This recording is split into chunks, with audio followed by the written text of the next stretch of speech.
to look back at the last Forge FC contest. Simply stunning stuff. And finally, their goal. Here is Match and Review.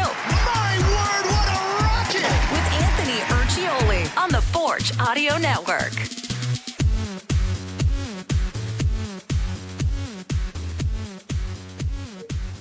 Hello, Forge fans. What a match. So exciting. I forgot to turn my mic on for the first few seconds of the broadcast. Your final score from Tim Hortons Field here in Hamilton, Forge FC 3, Pacific FC 1. 3 goals, 3 points, a massive, colossal, I don't throw in any adjective you want. They're all fitting. Just a gigantic effort, performance, result. 3 much needed points for a club who was not only looking to just get better results at home, but find sole possession of second place, that all important second spot, which just, it means so much come playoff time. We'll get into that. This game, it was a remark. I mean, there's so much to talk about. Let's just we'll go to the top here. Forge FC coming out in their orange, Pacific all white, which I love, the darks versus all white uniforms. We get so few of them in the CPL. Always happy to see them. Forge came out with a very different look for a couple of reasons. The main one being just player availability.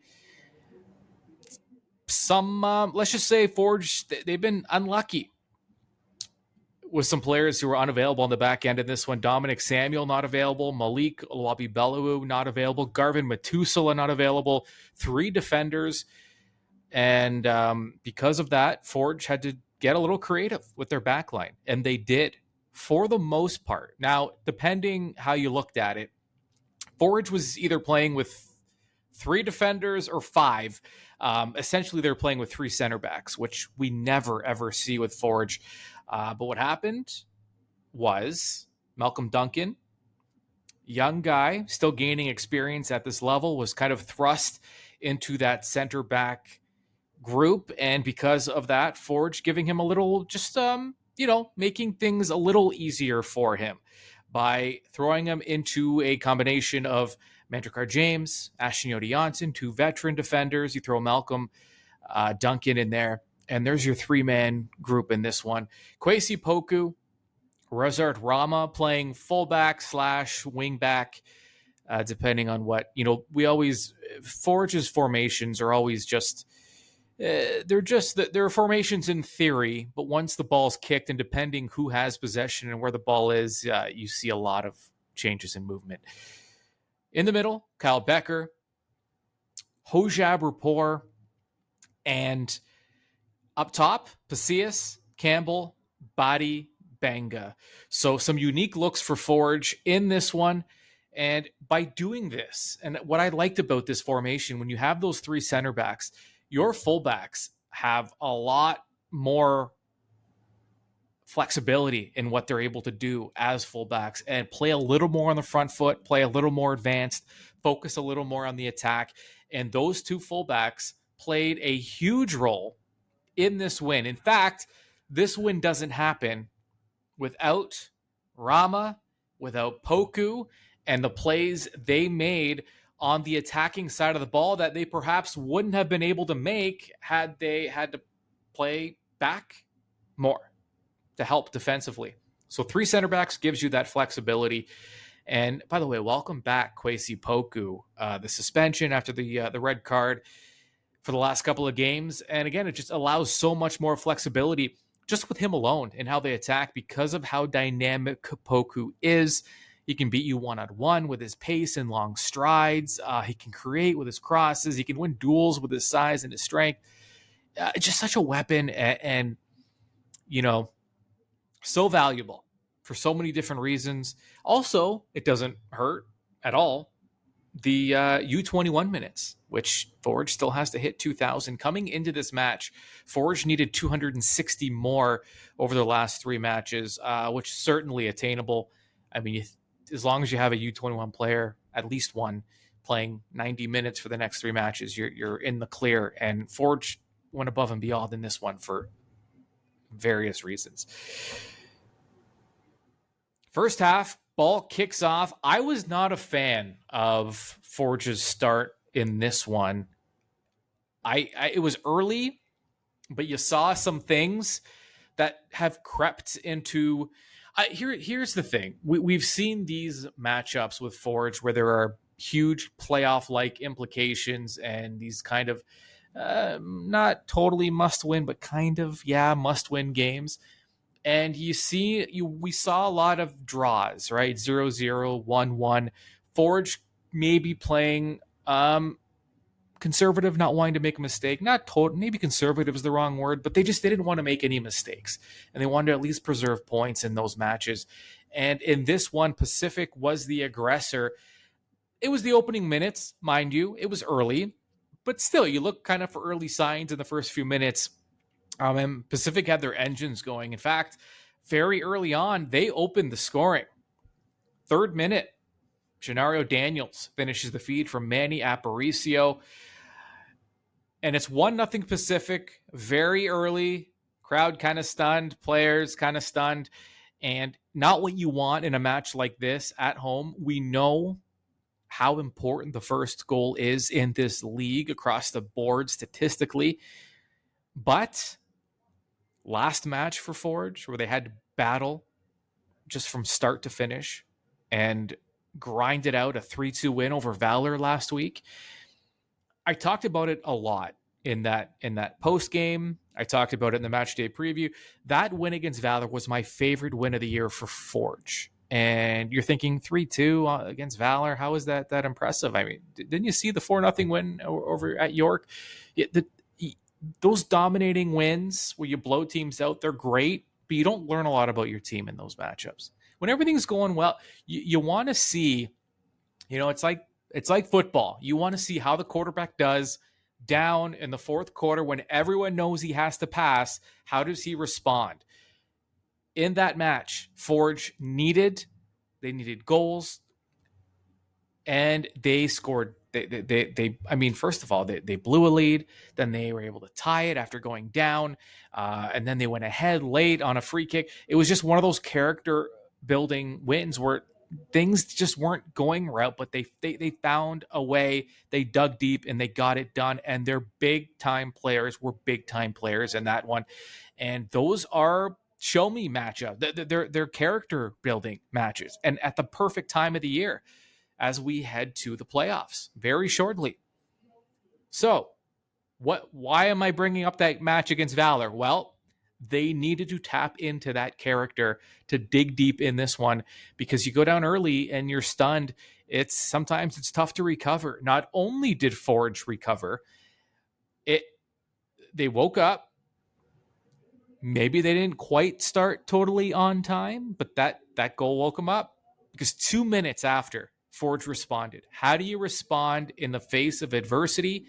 Forge answered the bell again, back-to-back weeks, exactly the signs you are looking for from your club. 5th minute, Forge responded. It actually looked like a missed opportunity at first. Wubas Pasillas had difficulty with a pass that kind of went off the back of his foot as Forge was on their horse going toward the Pacific goal. Pacific actually collected the loose ball, but Kwesi Poku came charging in, won a ground duel. As he does, he swung in an absolute gorgeous ball that was finished with clinical precision by Razart Rama. Both fullbacks, I talked about it earlier, they had a little more free reign this time because they had 3 center backs playing behind them, and so they could think offense a little more often. As such, Poku starts it, Rama finishes it. Fullback, by the way, Rama's first goal as a member of Forge FC. So great moments early, terrifying moments just minutes later, about a third of the way into the half. Malcolm Duncan and Kunle Dadaluke, Duncan and Dadaluke went up for the ball on the far side of where we were sitting in the press box on the Pacific half of the pitch. Neither saw each other, so they couldn't protect themselves, and they collided mid-air. head to head at full speed, it looked horrible. The second you saw it, your heart stopped. I mean, it was that devastating of a collision in real time. And making matters worse, neither player was able to move after. Both were just kind of laying there, motionless. Both players from both sides quickly signaled for stretchers. You had players running toward the ambulance that was parked here, calling for the EMTs. Now, eventually, the ambulance drove onto the pitch.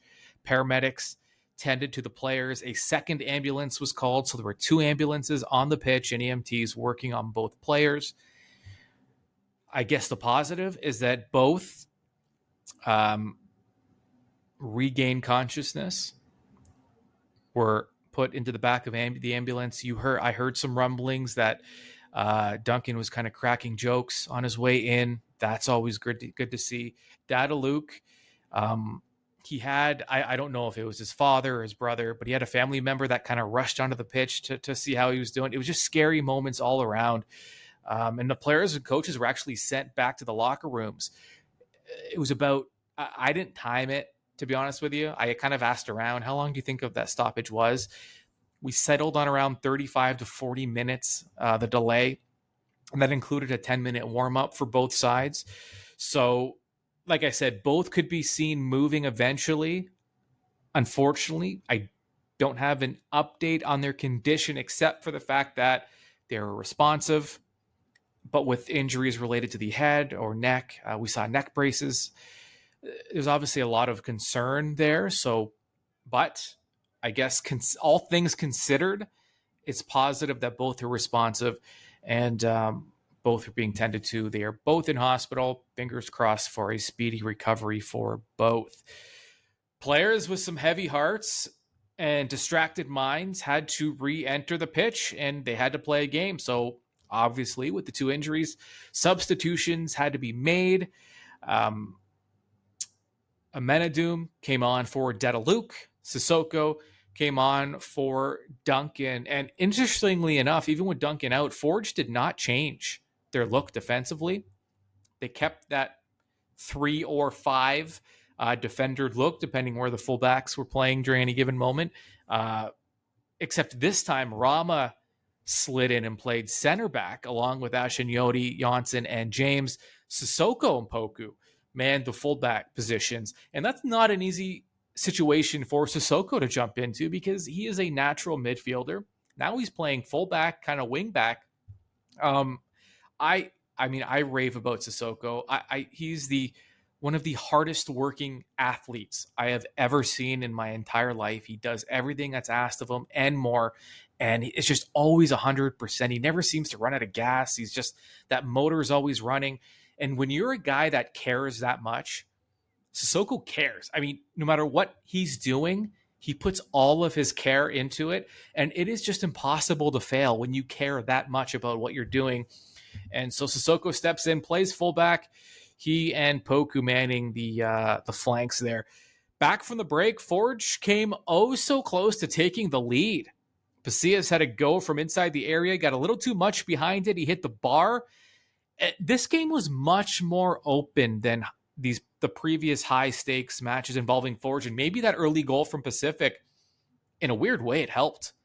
It completely, we've seen these matches against Cavalry, against Ottawa, scoreless draws, very kind of just tense, more conservative than we're used to, like a little bit more, just tiny bit of conservatism that creeps in, and it looks a little different because we're used to seeing Forge on the front foot a lot.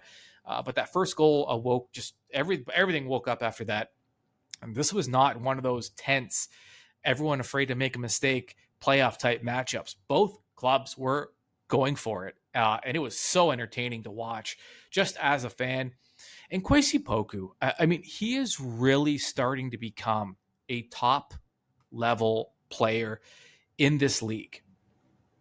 You know, he just makes everyone around him better.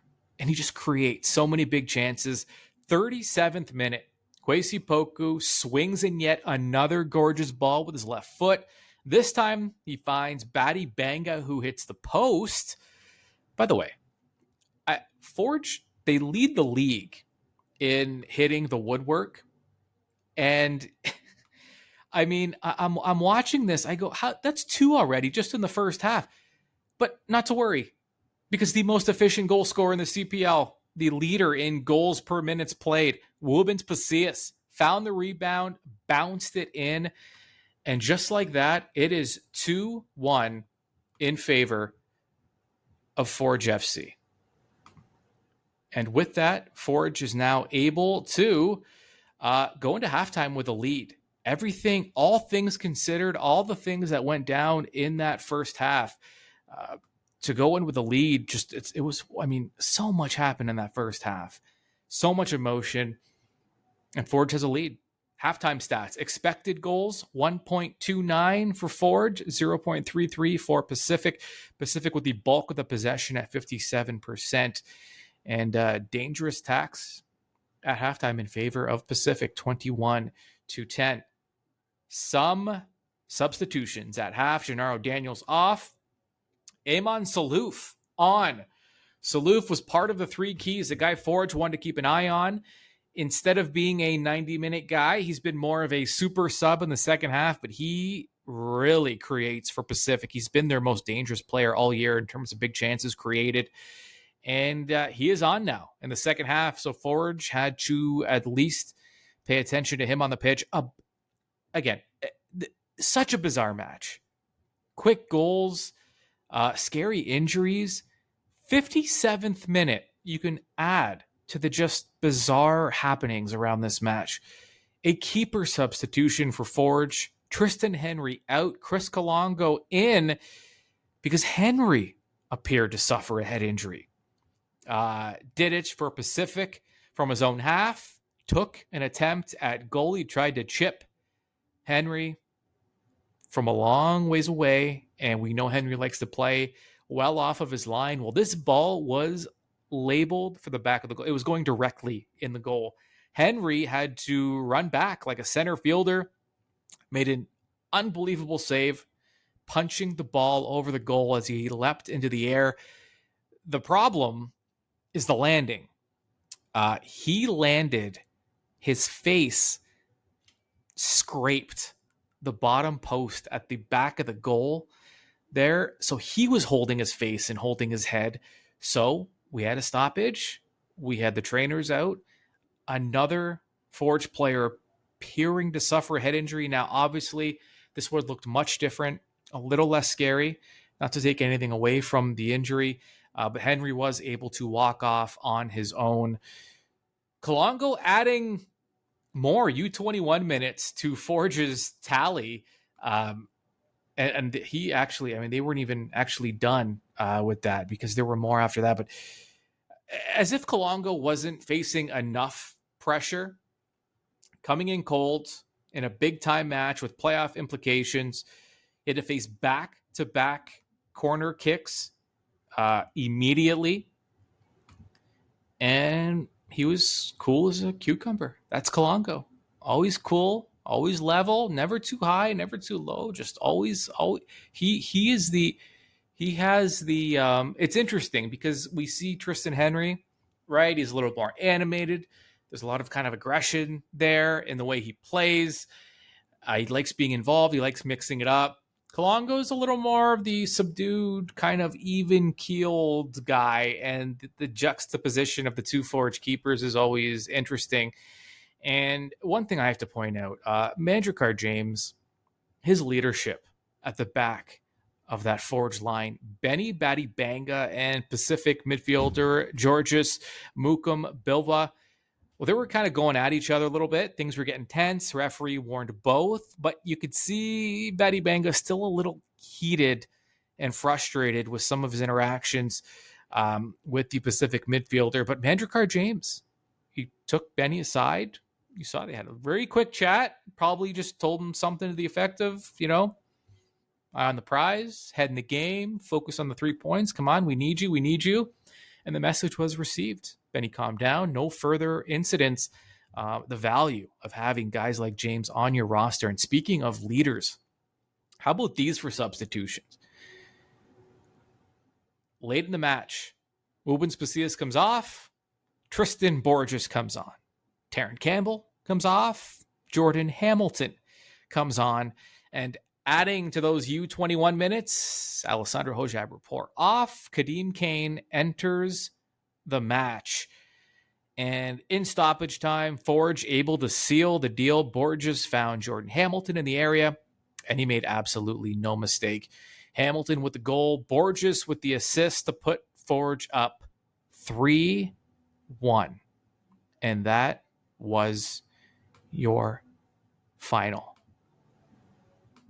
Final stats in the match: expected goals 2.41 for Forge, for Pacific 0.82. Ball possession in Pacific's favor at 59%. Makes sense. They were kind of chasing the game there after Forge built up a lead. And that is your final. But most importantly, we need to look at the table. I talked about the importance of this match. Now, Forge FC now all alone in second place with 2 matches remaining. They are in complete control of their own destiny. 2 wins in a row. They've won 3 of the last 4. They haven't lost. I think it's been 7 matches. Just getting hot at the exact right time. Forge on 42 points, Pacific on 40. Why is second place so important? You know why. Because in this new playoff format, 1 plays 2. The winner goes straight to the final and gets a home. And not only that, they clinch home field in the final. So you just have to win 1 game. If you finish first or second, now Cavalry is going to finish first. So Forge, if they finish second, right now this is how things are looking, they would play at Cavalry to start the playoffs. Winner, straight to the CPL final with a home match. Loser, though, hey, you're still alive. That's the beauty of finishing first or second. You then go to if you lose that match, that's that final play-in match, you go straight to the semifinal. And there, you get a home game and with a chance to win and go to the final. So you get 2 paths to a final. It's better than a bye week, because you actually get to play your way into a final or play your way into the semifinal and then get another crack at that team you lost to in the final. So, yeah, these 3 points were absolutely massive. Forge trending in the exact right direction you're looking for. The goal differential looks nice now at +9. Home record beefed up after they weren't getting the results they wanted to at home. At the end of the day, this is everything you could possibly ask for if you are a Forge FC fan.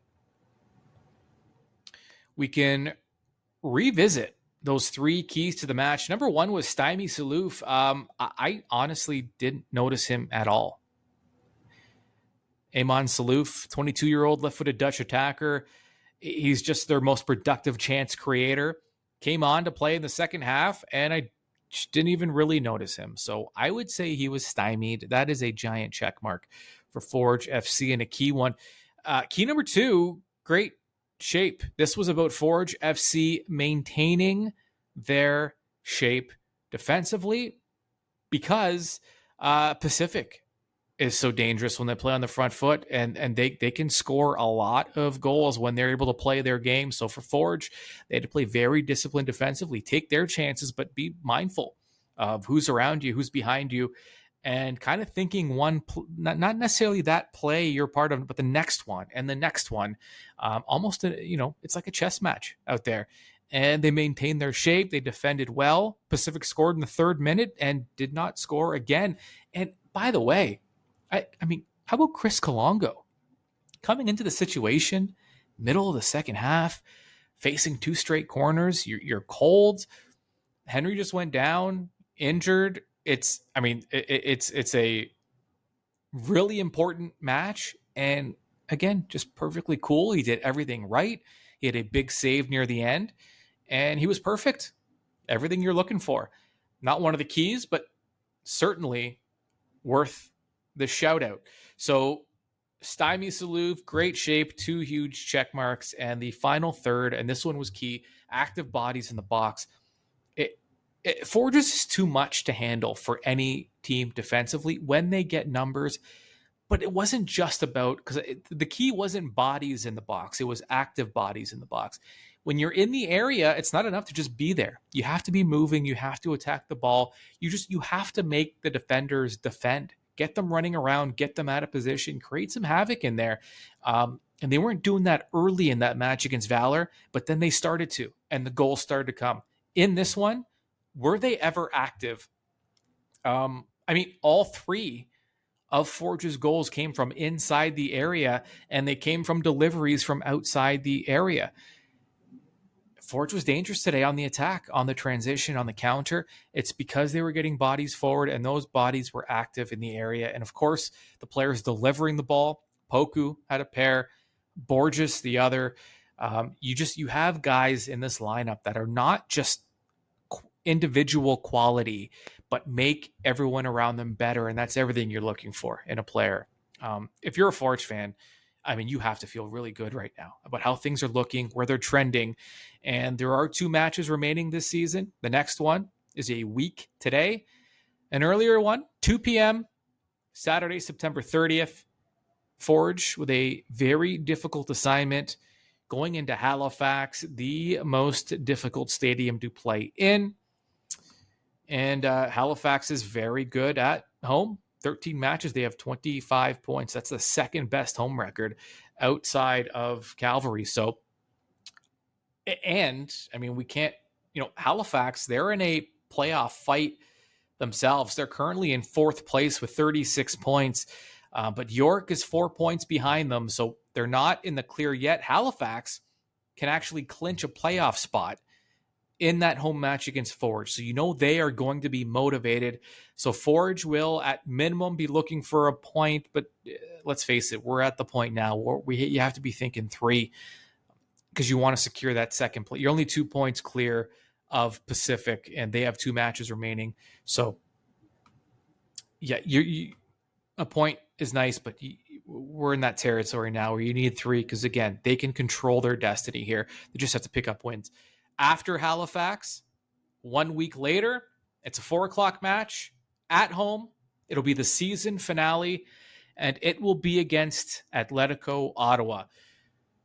Forge FC, they've clinched a playoff spot. They clinched it even before this match, but they can clinch second place with 6 more points. If we're doing the math exactly, I'll give you the exact. I'm no mathematician here, but the most amount of points Pacific can get this year are 46. So Forge is at 42. They need, I don't want to get into tiebreakers because I don't have all that information in front of me. So let's just say, to be safe, Forge need 5 points in their final 2 games. And the only way to really get that is to win both. So that is what is in store for them. And that Halifax match you can watch yourself. Of course, I will be here to deliver a live match in review. But after that, it will surely be a pivotal contest on October 7th, the finale, Forge FC home to Atletico Ottawa. Ottawa will likely need points themselves in that one. So it'll be a big one, and you can be there live, ticats.ca/tickets. Also, for those of you who are able to watch the broadcast, I am wearing my Forge FC with the Indigenous logo. That is a sharp logo. It's a sharp shirt, and it's available now through the Forge FC shop. And proceeds go to charity. So all good things, no negatives. No negatives outside of a couple scary injuries tonight. And again, don't have a final update on either of them, but all responsive, all seem to be okay, all things considered. But of course, you can keep tabs through forgefc.ca on the latest condition, and actually keep it locked onto the Forge Audio Network because we have Mackenzie giving you updates almost daily, and you will surely get an update on both Malcolm Duncan and Tristan Henry at some point this week. Your one final time as the families take over the pitch here at Tim Hortons Field. Forge FC 3, Pacific FC 1. We will talk to you very, very soon. This has been Match in Review with Anthony Urciuoli on the Forge Audio Network. For the latest on all things Forge FC, subscribe on Spotify or wherever you get your podcasts.